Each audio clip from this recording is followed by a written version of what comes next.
صلی اللہ رسولہ کریم اما بعد بسم اللہ الرحمن الرحیم۔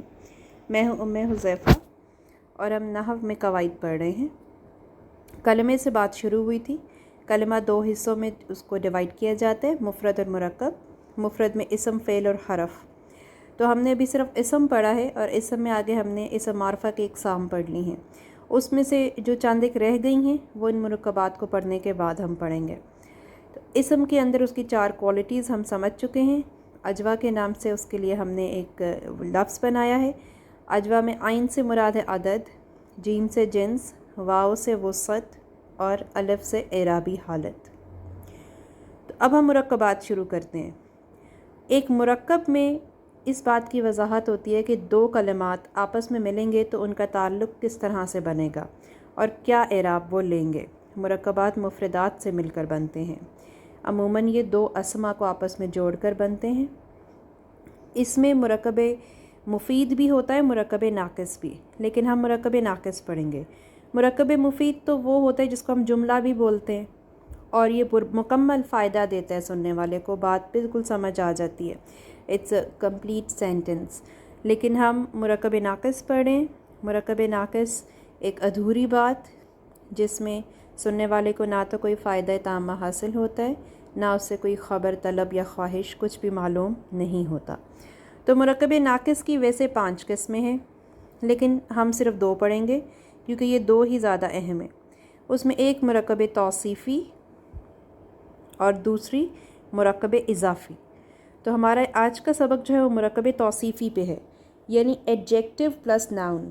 ناؤن اور ایڈجیکٹو کو آپس میں ملا کر، اسم صفت اور اسم ذات کو آپس میں ملا کر مرکب توصیفی کیسے بنتا ہے اور اس کے کیا قواعد ہیں، یہ ہمارا آج کا سبق ہے۔ جی، مرکب توصیفی جو ہے یہ وہ مرکب ناقص ہے جس میں دوسرا جزو پہلے جزو کی اچھائی یا برائی بیان کرے۔ جیسے ہمارے پاس لفظ ہے رجل صالح۔ رجل کا مطلب آدمی یا مرد اور صالح کا مطلب نیک۔ رجل صالح کے بعد ہم پڑھ رہے ہیں القرآن الحکیم۔ آپ دیکھیے رجل میں ال نہیں لگا تو یہ اسم نکرہ استعمال ہوا۔ القرآن الحکیم میں ال لگا تو وہ اسم معرفہ میں آیا۔ تو مرکب توصیفی کا پہلا جزو موصوف ہوتا ہے، جیسے کہ رجل اور القرآن یہ موصوف ہیں، اور دوسرا جزو جو ہے وہ صفت ہوتی ہے، جیسے صالح نیک اور الحکیم حکمت والا، یہ صفات ہیں۔ یہ جو صفات ہیں، صفت جو ہے وہ اجوا میں موصوف کے تابع ہوگی۔ صفت تابع ہوگی مطلب یہ کہ اوریجنل اعراب موصوف کا ہوگا، اور پوری 4 حالتوں میں یعنی عدد، جنس، وسعت اور اعرابی حالت میں صفت مطابقت کرے گی اپنے موصوف کے ساتھ۔ اگر ایک نکرہ ہے، موصوف اگر نکرہ ہے صفت بھی نکرہ آئے گی، اور اگر آپ کی جو موصوف ہے وہ معرفہ ہے تو صفت بھی معرفہ آئے گی۔ اسی طرح اعرابی حالتیں بھی ایک جیسی ہوں گی اور ان کی جنس اور وسعت بھی ایک جیسی ہوگی، عدد بھی۔ تو عربی میں موصوف پہلے اور صفت بعد میں لکھی جاتی ہے، ٹھیک ہے۔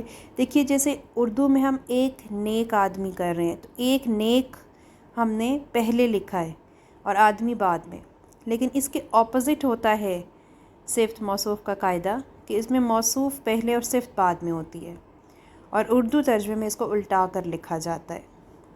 تو رجل صالح میں نے ایک کیوں لکھا؟ ایک اس لیے لکھا کہ یہ شو کر رہا ہے نکرہ کو۔